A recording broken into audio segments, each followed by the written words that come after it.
Andy Eigenman, abay may itinanggi at may inamin patungkol sa naging desisyon niya sa kanyang takbo ng kanyang karera at takbo ng kanyang pamilya. So ang lahat this time ito na dahil laman po ng balita ngayon si Andy Eigenman kasabay ng kanyang pagpo-post dahil Andy Eigenman bonds I knew with Filmar Alipayo kids para sa pamilya. Sabi niya, Andy Eigenman and Filmar Alipayo appear to have completely resolved their marital dispute as they are back to doing their usual routine, enjoying the beach with their kids Nilo and Kowa.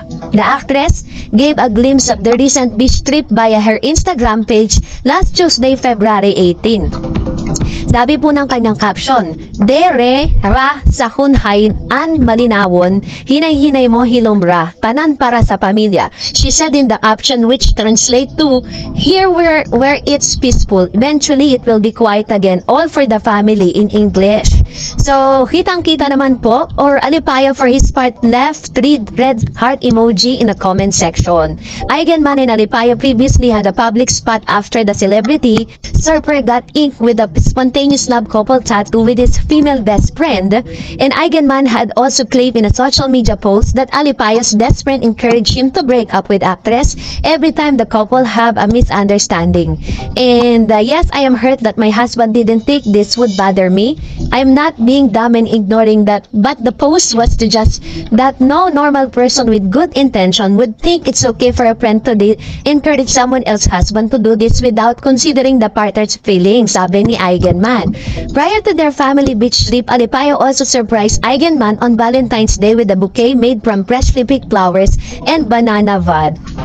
So dahil po dito, ito po ay pumukaw ng atensyon ng ilang mga netizen at samot-sari po ang kanilang mga naging reaction patungkol sa bidyong ito at sa mga post nga ni Miss Eigenman. So parang pinapatunayan ng ni Miss Andy Eigenman dito na talagang naresolba na nila ang problema silently and privately. Pero marami pa rin po talagang nagtatanong na kung ano nga ba ang naging desisyon ni Miss Andy Eigenman, na meron po kasi mga kumakalat na news na si Miss Andy Eigenman ay babalik na daw di umano sa showbiz matapos po ang kanila pong feud ng kanyang husband na si Mr. Filmar Alipayo. Pero base po sa mga post na yun ni Miss Andy Eigenman ay inamin niya na pinipili niya ang kanyang pamilya at ang kapayapaan na gusto niya na manirahan sa Siargao kasama si Filmar Alipayo at kasama ng kanyang mga anak. Kitang-kita naman po talaga that Miss Andy Eigenman fight for her family despite all the trials and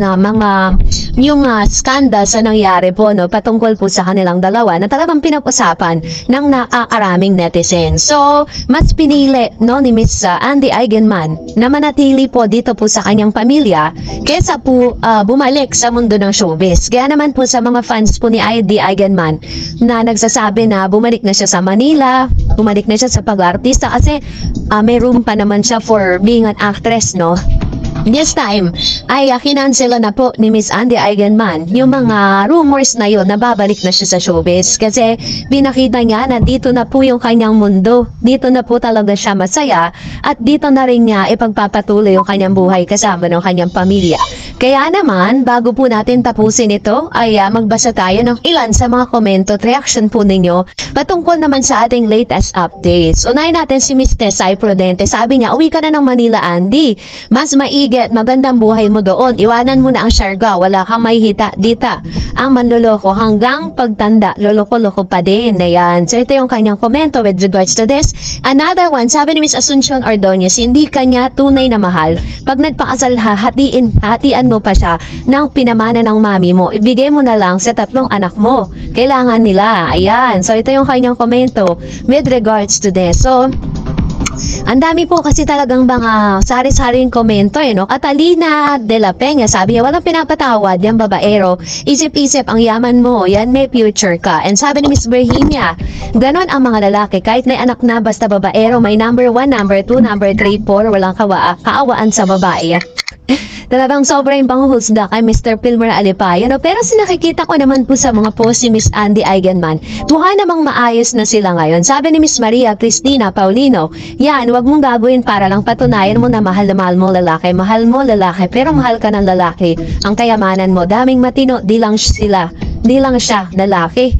Ayan, doon naman din po yung komento ni Ma'am Shia, Parang sinasabi niya na, na mas marami pa siyang nakikitang iba na mas higit pa kay Mr. Pilmar Alipayo. Sabi naman ni Miss Leila, Andy, kahit anong pilit mo sarili sa pag-ibig, ang tao hindi totoong papaalaba sa'yo o minamahal ka ng totoo. Kung talagang mahal ka ni Pilmar, hindi siya magtatagal sa'yo kaysa hiwalayan mo iyang walang kwentang tao na lalaki. Ngayon, so nakaka-cringe yung mga revelation, yung mga komento ng mga netizen patungkol kay Mr. Pilmar Alipayo. Medyo talagang makikringe ka, 'di ba, sa mga ganitong klase ng comments. Pero just the same, si Miss Andy pa rin ang magde-decide for that, 'di ba? And another one, sabi ni Miss Marlene Carlos, naku Andy, wag mong pakasalan yung Shokoy na yan, please. Makinig ka, maggamitin ng puso, utakan please. Hindi nababagay sa'yo ang layo niya. Marami nagmamahal sa'yo, Andy. Yan, so talagang marami pong mga netizen, kasi kahit naman talaga sino na nandun po sa sitwasyon na yun, yung pangyayari na yun, iisipin mo, inakamagandang ipapayo mo is talagang hiwalayan niya na, Sabi ni Miss MD kasi, mabuti pa live-in partner na lang kayo, hindi diyan magbabago si Pilmar o ulitin pa niya yan sa ibang babae. Yan, and then another, sabi ni Miss Virginia Guaide, nagmukhang losyang na si Andy sa pagmamahal kay Pilmar. And Cinta de Deles, sana bumalik na ng sama nila si Andy with her kids. Maling taong minamahal niya, parang sarili nang ni Pilmar ang mahal niya.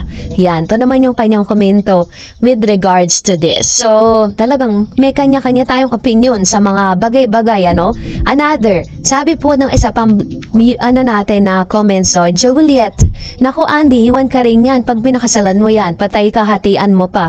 And sabi ni Miss Real Cherub, what keeps you Andy from letting go of the wrong person are your children? If your mother did not approve of him from the very start, that say it all. Mom knows the best. Yan, mom knew the best. So, parang sinasabi niya na from the start kasi hindi gusto ng nanay niya yung si Pilma. Pero alam ko naman kalaunan na gustuhan din. So, salamat po sa inyong mga komento, and that's it for today. For more videos and updates, please don't forget to like and subscribe, and please don't forget to follow my Facebook page, Dar Eds TV. God bless everyone!